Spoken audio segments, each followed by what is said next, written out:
Everybody knows a story, a good story, whether it be their own or one passed down over the years, whether it be true or a legendary work of fiction. Everybody loves a story.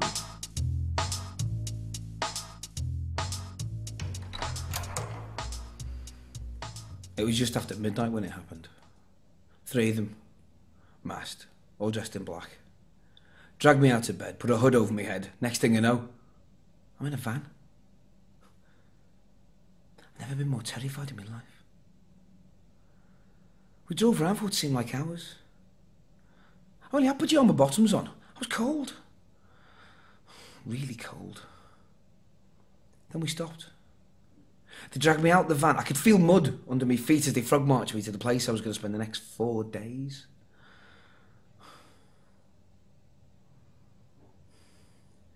They put me in a room. It was a dark room. There was no light. No windows. Just these black walls. So black, my eyes wouldn't even adjust.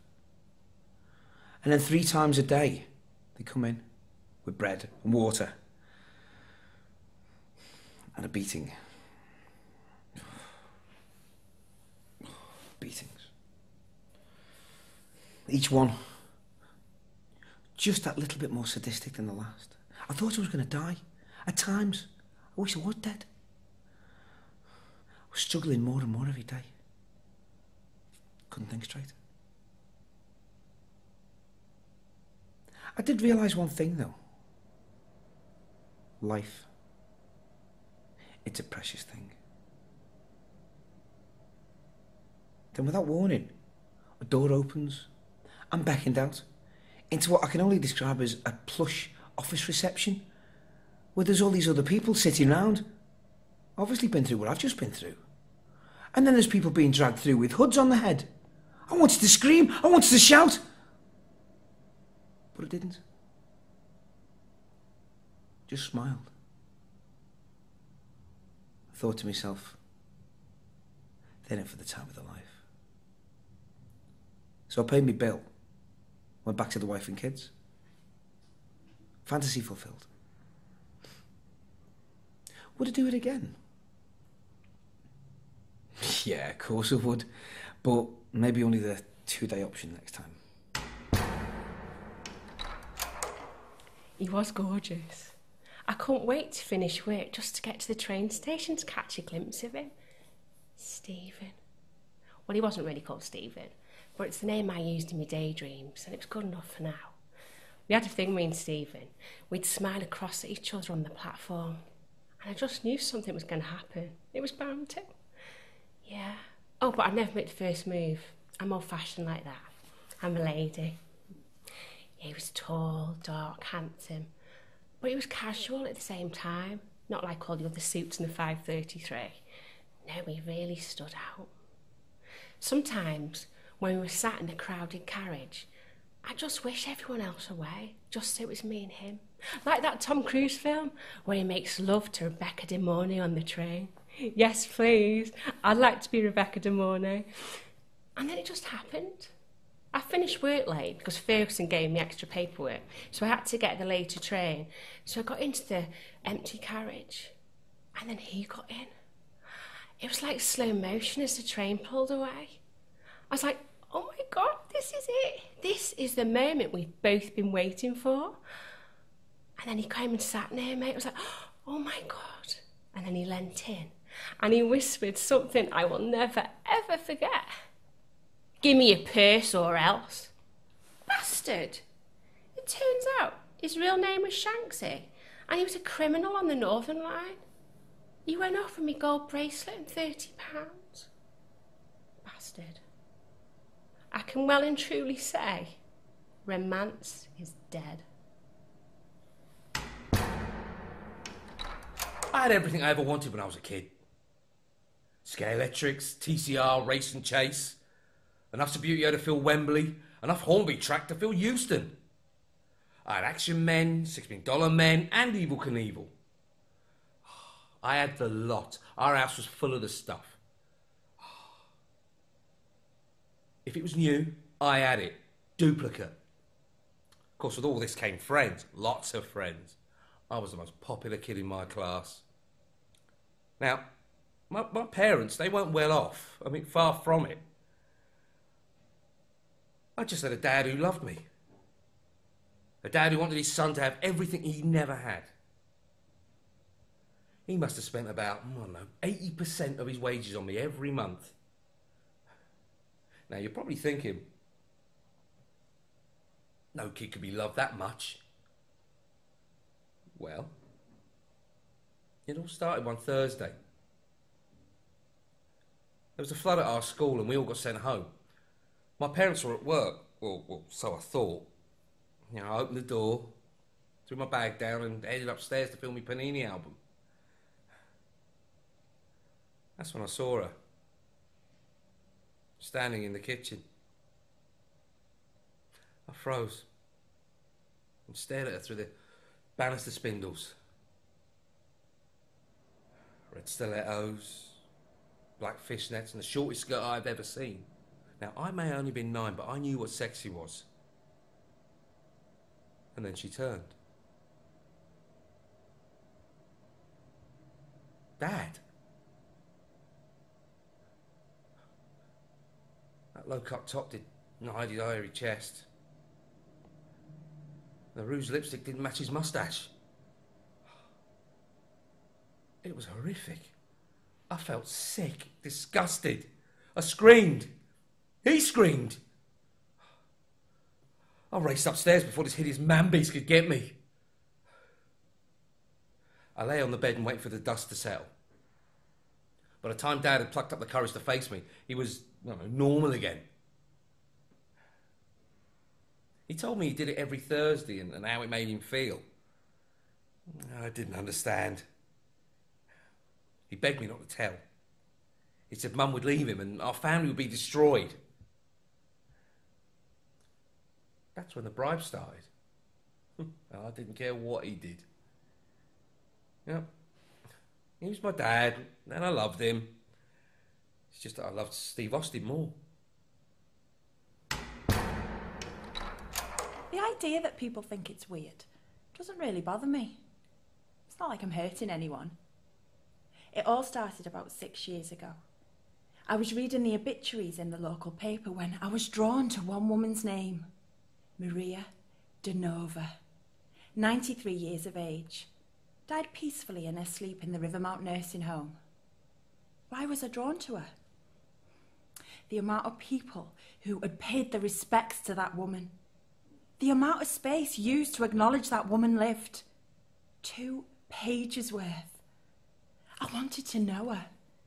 I wanted to know her life. That was my first funeral. I was welcomed by everyone like family. They all treated me like I was a friend of a niece or something. It didn't really matter. What did matter was that I was welcomed by strangers, and I enjoyed every single minute of it. That was the beginning of my obsession. Every week, I would trawl through the papers looking for that special someone, that one recently deceased, to leap out at me. They always did. John Grover, electrical engineer. Susan Wilkes, stay-at-home mum. Kevin Danes, teacher. Helen Tyler, nurse. That was just a few of the hundreds. I would join their friends and family to hear about lives, laugh, cry and pay my respects. I would sip tea with widows and cry with daughters. It sounds strange, I know. Weird even. But at least I added to the love of that person. One extra piece of support before they moved on. Why do I do it? What do I get from it? Hope. I get hope. When I leave this world, a few people like me might fill a room. I think I'd like that. His name was Michael Critchley. He was a freak. Kids could be cruel with words like that. I was one of the cruel ones. Hey, if someone was different, then they were freakish. Critchley was a freak. At school, we had groups, pockets of kids that used to hang around together. Always had to be 3 or more. 2 meant you were gay. Critchley was always on his own. He was different. He had something nobody else had. You want to know what it was? An extra limb. That's right, yeah. Critchley had an extra arm protruding straight out of his stomach. PE was hysterical. All these kids would stand around him in the gym, laughing at him. Critchley just stood there. After a while, we all got bored and headed for the ropes. But Critchley would just stand there with not one single flicker of emotion on his face. Free? Then one day that all changed. One dinner hour, we all piled into the local sweet shop. 40 screaming kids all wanting chocolate and wham bars off a demented Mr. Cooper. Then Michael Critchley strolled in. Everyone stood aside in shock. He'd never been in the sweet shop before. This was new. Michael walked up to the counter, placed both hands down, and asked Mr. Cooper about the different varieties of midget gems on the counter behind him. He wanted to know all the varieties, prices, stock. Did he buy in bulk? This was all nonsense, of course. We all saw what was really going on. While he distracted Mr. Cooper, Critchley was piling loads of sweets from the counter below with his spare arm straight into his satchel. Michael thanked Mr. Cooper, turned and walked out. He had the biggest smile ever on his face. And from that moment on, things changed. Michael Critchley left the zone of free and became a legend. I hated Alison Campbell with all my heart. I'd hated her since we were about 6. You see, Alison Campbell was always one step ahead of me. Better grades, better clothes, better boys. Alison Campbell always got in my way. If I scored 5 in netball, she scored 6. If I came second, she came first. Jesus, the only time I did actually win, it was a tie. I hate Alison Campbell. So when I was old enough, I decided to move away.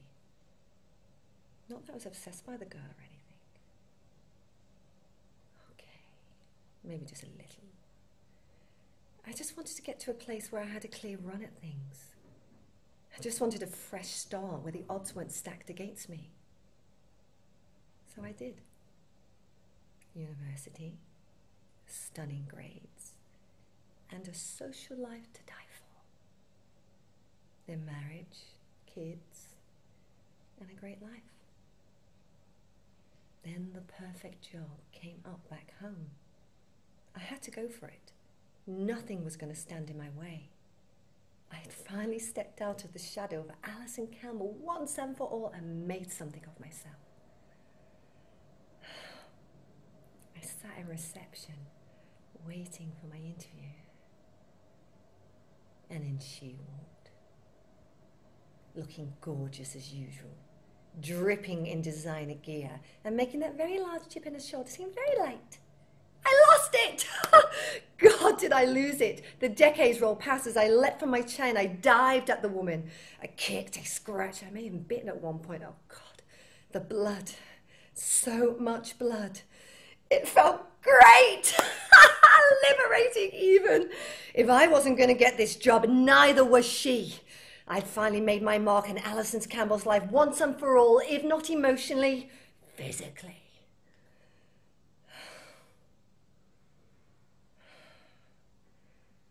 How was I to know she ran the company? How was I to know that? Luckily, she didn't press charges. It hurt, though. Lost the great job I had. Seems I have a reputation now. Seems like Alison Campbell. One again. Everywhere I went, you were there. Town, park, the high street. Everywhere I went, you were there. But first I just put it down to coincidence. We obviously lived in the same area, drank in the same area, worked in the same area.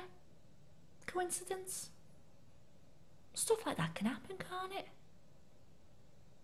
But then it just started to get weird. Like, really weird. I went for a weekend away with my friend Maggie to the lakes. This little hotel, Grasmere. There he were, standing at the bar, drinking a pint of Theakston's Best. I nearly had a heart attack. I grabbed Maggie and got the hell out of there. It started happening more frequently. I'd see him at least 10 times a day. At least. He'd just stop and stare at me. I'd freeze with fear. Was it death just waiting to take me? I was on the train one night coming home from a party. There he were up to the end of carriage, heading straight for me, at speed, pushing passengers out the way. This was it. This was my time. But then doors sprung open and I flew out of there like the speed of light. I've never been so scared. So it got to the point where I couldn't leave the house. I knew if I went out, he'd be there, waiting. Then there was a knock on the door. I opened it slowly and 2 policemen faced me. Apparently a guy named Jason Phillips had filed a complaint against me. I dropped me back on the train, you see, when I flew out. I was being classed as a stalker. I was treated like a criminal. Bastards. Got to be more careful next time. I've got to prepare more. They won't catch me again. I hated everything about it. But this was my last night, so I was feeling a bit more comfortable. Richie insisted on these poker meetings every Thursday after the job. Called them his worn down nights. So we'd have a drink, game of poker, discuss what went right, what went wrong. Nothing ever went wrong. We were the best crew in the business. And the money. But it all gotten a bit too easy. No. I started to lose the edge, the sharpness. Sandy was a factor. We'd been seeing each other for months, but keeping it cloak and dagger was a nightmare. Which is another reason why I hated these nights. I always felt like Richie knew something. He kept smiling at me, and Richie only smiled when he was about to hurt someone. And then he said it. Out the blue, calm as you like. Who is it? Which fucker's doing Sandy? My heart nearly exploded. I have never ever been that scared in my life. I knew what Richie was capable of. He said he knew it was someone around the table, one of the 5, and he gave us 60 seconds to own up to it, and whoever it was, he'd let them live. The lads all just stared at each other. Stared at me like they knew it was me too. It was the longest 60 seconds of my life. But Richie was a man of his word. I knew that if I stood up there and then and owned up to it, I'd live. Okay, I'd get the beating of a lifetime, but I would live. I just felt like standing up and saying, look, Richie, me and Sandy were in love. We're just going to get off and start afresh. And then he started counting down. 8, 7, 6, 5, 4, 3, 2. And then it happened. It was like a moment of divine intervention. The other lads all stood up.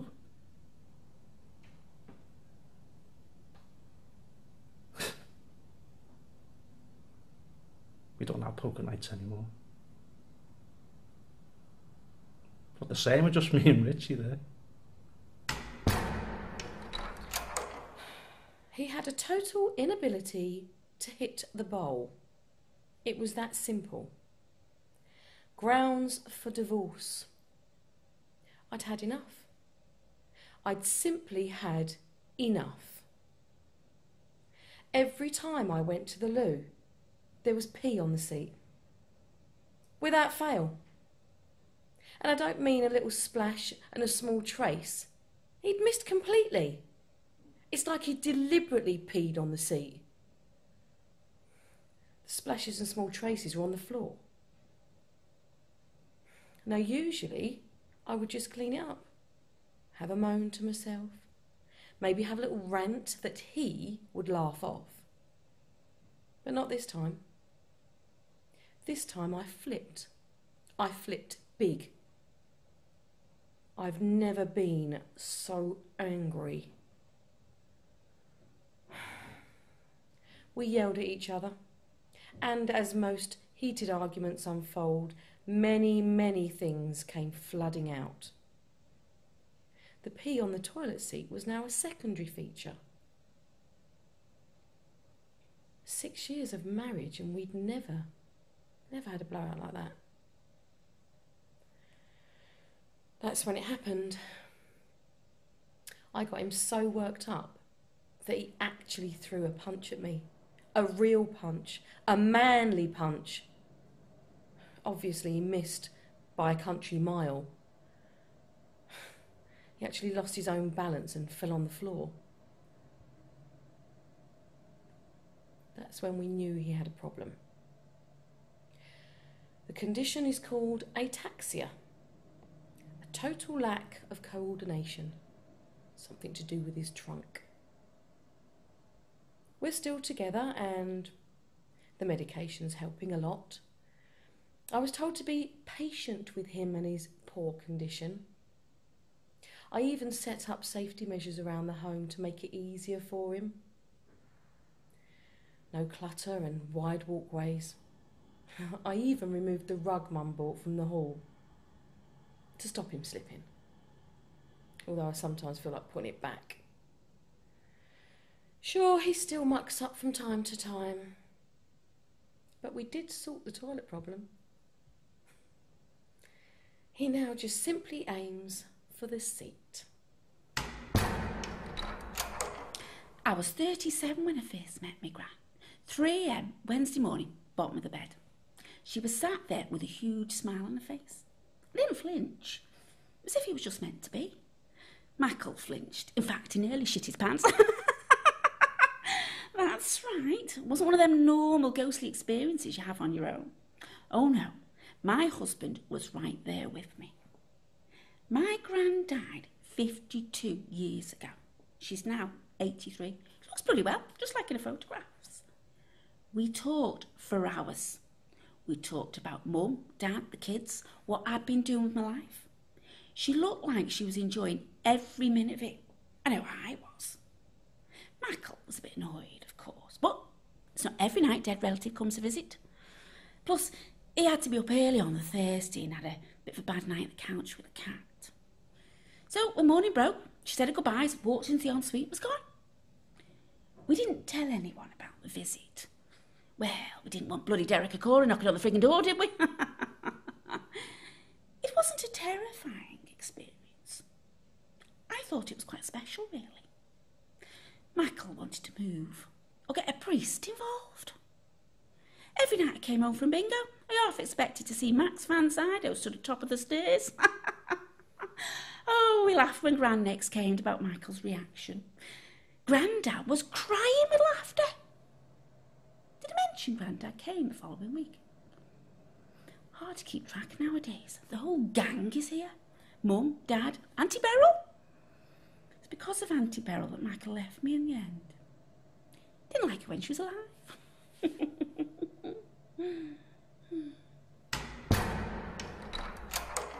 It's me or the bear?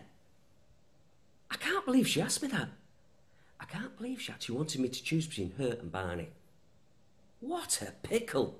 I'd had Barney since I was 3, for God's sake. Barney was family.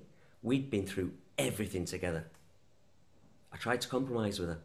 I backed down on a lot of things. I tried, damn it. I even told her I wouldn't have him in bed with us. It didn't work. She wanted him gone completely. She simply couldn't understand how a man of my age still had a cuddly toy in his life. Well, he helped me. It's as simple as that. He helped me through the times I was invisible to the world. He helped me through the rows and the fights downstairs. Barney was always there to cling to and hug. Still is. He knew my every secret, for God's sake. I couldn't just throw him away for the sake of a relationship. She didn't understand. She took matters into her own hands. I came home from work and Barney was gone. Oh, I searched the house. I searched everywhere. I even checked the bins. Nothing. She came home just after me and I exploded. I screamed at her. I was upset, crying. She'd never seen me like this before. She was adamant she hadn't touched a stupid bear. But I knew. She thought Barney was a rival to her. That's when I grabbed her by the throat. I'd never been so angry, so furious. I wanted Barney back. And then she was gone. Lifeless. I just stared at her on the floor in front of me. I'd lost them both now. I felt empty inside. That was until I noticed Barney beneath the sideboard. Fantastic! Everything's going to be okay again.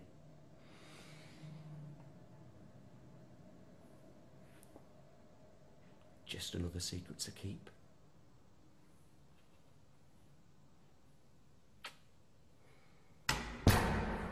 Everybody loves a story, well, a good story. Me, most of all. I could sit for hours and listen to all kinds of people telling all kinds of stories. Some I love more than others. That's why I like to keep those. But it's not just about the story being told. No, it's about the teller.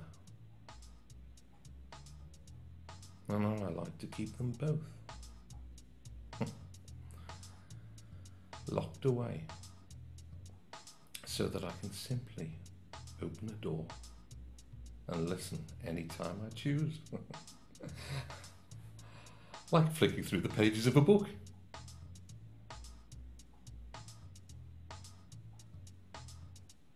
Maybe you have a story.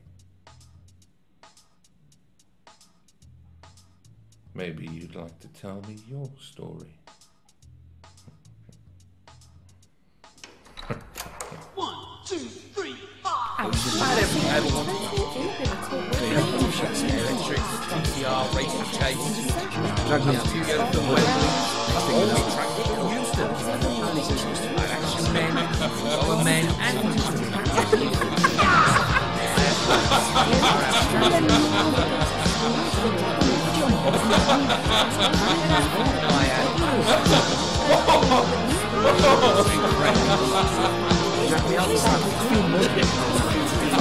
I want this. I need that. I'll take this. I won't take that. Information, legislation.